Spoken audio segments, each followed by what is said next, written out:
আসসালামু আলাইকুম সবাইকে। সো আজকের ভিডিওতে আমরা আলোচনা করব যে দুইটা ভুলের কারণে তোমার যে বুয়েটে পড়ার স্বপ্ন সেটা শেষ হয়ে যেতে পারে। সো হয়তোবা তুমি এইচএসসি লাইফে খুব ভালো স্টুডেন্ট ছিলা অ্যান্ড এইচএসসি লাইফের পরে তোমার মোটামুটি ধারণা আছে যে এটা আসলে তুমি যদি একটু ভালো প্রিপারেশন নাও তাহলে তুমি বুয়েটের যে কোনো একটা সিট ক্র্যাক করতে পারবা, ঠিক আছে? সো প্রবলেমটা হচ্ছে কি, এই প্রিপারেশনটা কাইন্ড অফ একটু টাফ, অবশ্যই টাফ, অ্যান্ড এই টাফ প্রিপারেশনের ক্ষেত্রে আমরা অনেকগুলো ভুল করতে পারি, ঠিক আছে? এখন এই ভুলের কে আমরা কাইন্ড অফ একটা ক্যাটাগরিতে ভাগ করে আমি আসলে এখানে দুইটা ভুল লিখছি, অ্যান্ড এই দুইটা ভুলের মধ্যে দেখবো যে আমরা আসলে অনেকগুলো ভুল আসলে লুকায়িত আছে, ঠিক আছে? তো চলো ভিডিওটা শুরু করা যাক। সো আমরা যেটা দেখতে পাই যে আমাদের যারা ভালো স্টুডেন্ট আছে তাদের মধ্যে একটা কাইন্ড অফ ওভার কনফিডেন্স জাগে, কিংবা কাইন্ড অফ একটা অহংকার জাগে, না আসলে এইসব পেরে ফেলবো, আমি তো এইচএসসিতে মোটামুটি আসলে কোশ্চেন ব্যাংকও সলভ করে ফেলছি, তারপর এইচএসসিতে মোটামুটি বেসিকও ক্লিয়ার আছে, তাহলে অত পড়া লাগবে না, অত পড়া কি লাগবে না। প্রথম দিকে হয়তো বা যে কোনো একটা অফলাইন বা অনলাইনে যদি পড়াশোনা শুরু করো তখন হয়তো বা একটু কনফিডেন্স বা সিরিয়াসনেসটা একটু থাকে, ঠিক আছে? সো আমরা একটু গ্রাফ যদি চিন্তা করি, সিরিয়াসনেস প্রথমে একদম তুঙ্গে, পরে দেখা যাচ্ছে সিরিয়াসনেসটা আস্তে আস্তে আবার কমতে থাকবে। কেন কমতে থাকবে? এইটার একটা রিজন হচ্ছে, একটা সেটা হচ্ছে তোমার ওভার কনফিডেন্স। ওভার কনফিডেন্সের কারণে দেখা যাচ্ছে যে মোটামুটি আসলে তুমি একটা মনে হবে যে না এগুলো তো পারি, ভেক্টর পড়তে গেলাম, ভেক্টর তো পারি, এগুলো তো সব পড়ে আসছি, ইভেন কোশ্চেন ব্যাংক আমি সলভ করে আসছি। এখন যেটা বলি যে আমি কলেজ লাইফ থেকে কিন্তু মোটামুটি মানুষজন কোশ্চেন ব্যাংক সলভ করা শুরু করে। এখন এই যে একটা কাইন্ড অফ হচ্ছে একটা মোটিভেশন পাচ্ছ না পড়াশোনার, এইটার কারণে দেখা যাচ্ছে যে তুমি আসলে অনেক কিছু জিনিসপাতি ভুলা শুরু করবা, বিগত বিগত ব্রেনে যেগুলো আগে ঢুকাইছো ওগুলো একটু ভুলা শুরু করবা। এই যে ভুলা শুরু করছো না, দেখা যাবে যে তুমি তোমার মনের অজান্তেই তুমি অনেক কিছু আসলে ভুল করে ফেলবা। কারণ আলটিমেটলি আমাদের যে বুয়েটের যে পরীক্ষাটা, সেটা তো শুধুমাত্র কাইন্ড অফ হচ্ছে তুমি পারো কি পারো না এটা না, এটার মধ্যে কিন্তু অনেক কিছু লুকায়িত আছে। তোমার খুব অল্প একটা স্পেসের মধ্যে লিখতে হয়, এই অল্প একটা স্পেসের মধ্যে যে লিখতে হয়, এটা কিন্তু কাইন্ড অফ হচ্ছে তুমি একদিনে আসলে আয়ত্ত করতে পারবা না। এটার জন্য কিন্তু তোমার অনেক বেশি প্র্যাকটিস করতে হবে।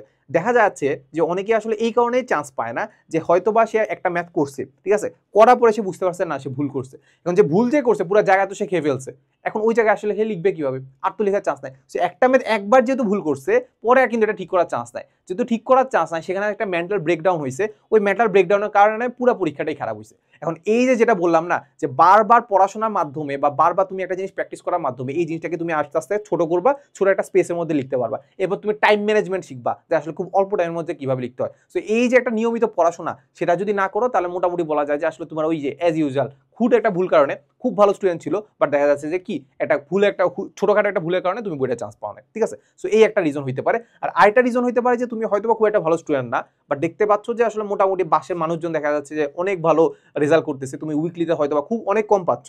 সো এই যে উইকলিতে যে অনেক কম পাচ্ছ, এইটা কারণে তোমার আসলে মোটিভেশনটা হারাই যাচ্ছে, ঠিক আছে? কারণ এই মোটিভেশনটা আসলে ব্যাক আনার উপায়টা কি? এই যে একটা মোটিভেশন যে হারানো, এই যে বারবার যে মোটিভেশন হারানো, এটা ব্যাক আনার উপায়টা কি?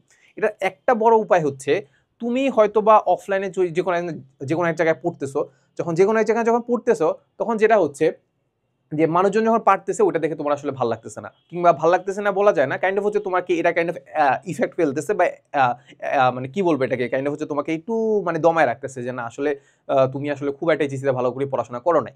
তো এটার জন্য তোমার যেটা করা উচিত, যেটা করতে পারো, সেটা হচ্ছে একটু ব্রেক নিবা, ঠিক আছে? যখনই দেখবা যে না আসলে তোমার দ্বারা পড়াশোনা হচ্ছে না, একটু ব্রেক নিবা।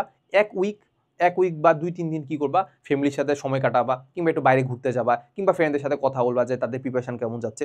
সো এইসব জিনিস করবা। এইসব জিনিস করার পরে, যখন একটা ফ্রেশ স্টার্ট শুরু করবা, এটা শুরু করবা, বা শুরু করার ক্ষেত্রে তুমি যেটা করতে পারো, শুরু করার ক্ষেত্রে যেটা করবা সেটা হচ্ছে, যখনই দেখতে পাচ্ছ যে কোনো একটা ক্লাসে সবাই সবকিছু পারতেছে, তুমি কিছুই পারতেছে না, তাহলে ওই ক্লাসটা স্কিপ করে আসবা। ওই কাজটা কি করবা, স্কিপ করে আসবা। যদি অফলাইনে হয় তাহলে স্কিপ করে এসে তুমি অনলাইনে একটা ক্লাস করো। আমি এই জন্যই প্রেফার করি যে অনলাইনে ক্লাস, কারণ অনলাইনে যে রেকর্ডের ক্লাসগুলো আছে আমার কাছে ওইটা ভালো লাগে, যে তোমার কাছে আসলে কেউ তোমাকে জাজ করতেছে না, কেউ তোমাকে কি জাজ করতেছে না, তুমি পারতেছো কি পারতেছো না এটা তুমি জানো। তুমি নিজে বাসা বসে ক্লাস করতেছো, তুমি যে একটা জিনিস যদি না পারো তাহলে সেটা সেটা কি করবা, ব্যাক করে করে আবার দেখতে পারতেছো।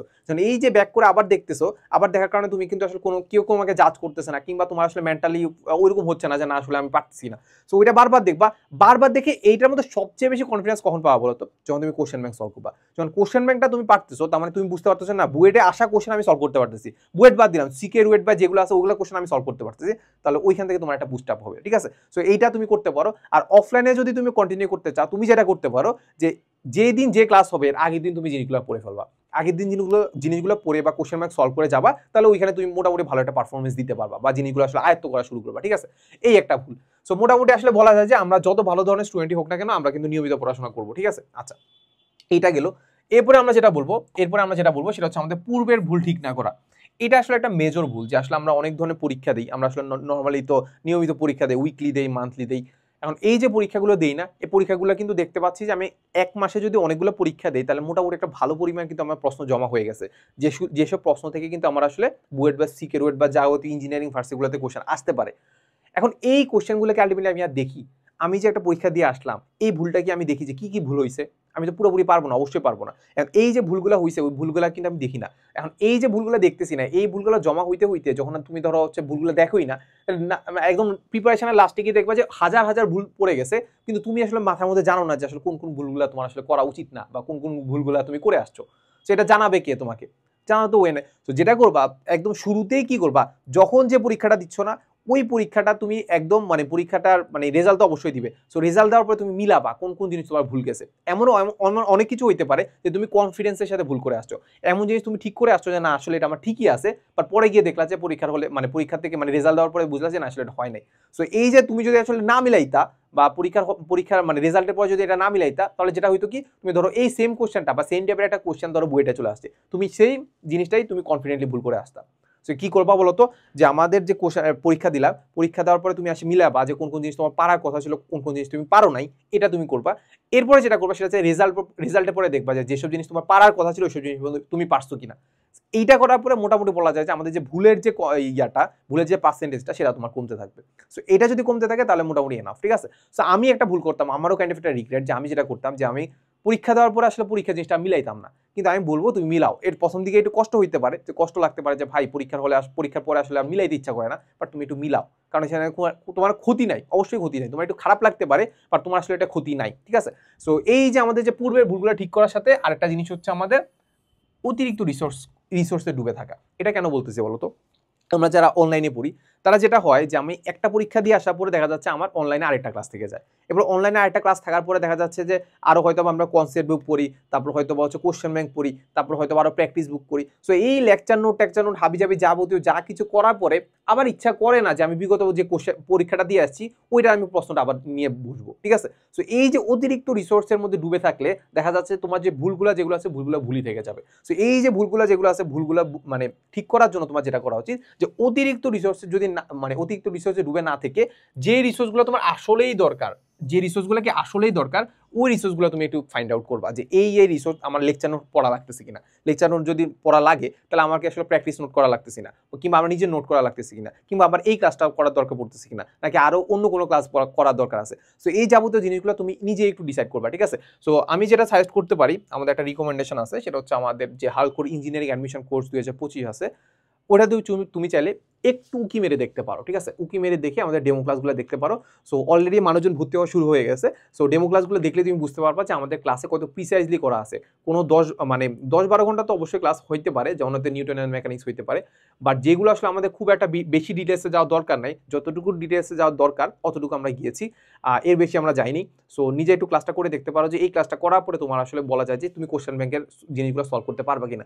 যদি পারো ইটস মোর দেন এনাফ, ঠিক আছে। এই তো, সো ক্লাসগুলো করতে পারো। আর এখানে কি কি থাকবে এইসব ফিচার্সগুলো এখানে দেওয়া আছে, ডিসক্রিপশন চেক করো, ডিসক্রিপশনে গিয়ে তুমি কোর্সের ভিতর ঢুকলে তুমি বুঝতে পারবে যে কি কি জিনিস তুমি এখান থেকে পাবা, ঠিক আছে। এই তো, সো মোটামুটি আজকের জন্য আমাদের এতটুকুই। সো দেখা হবে ক্লাসে। আসসালামু আলাইকুম সবাইকে।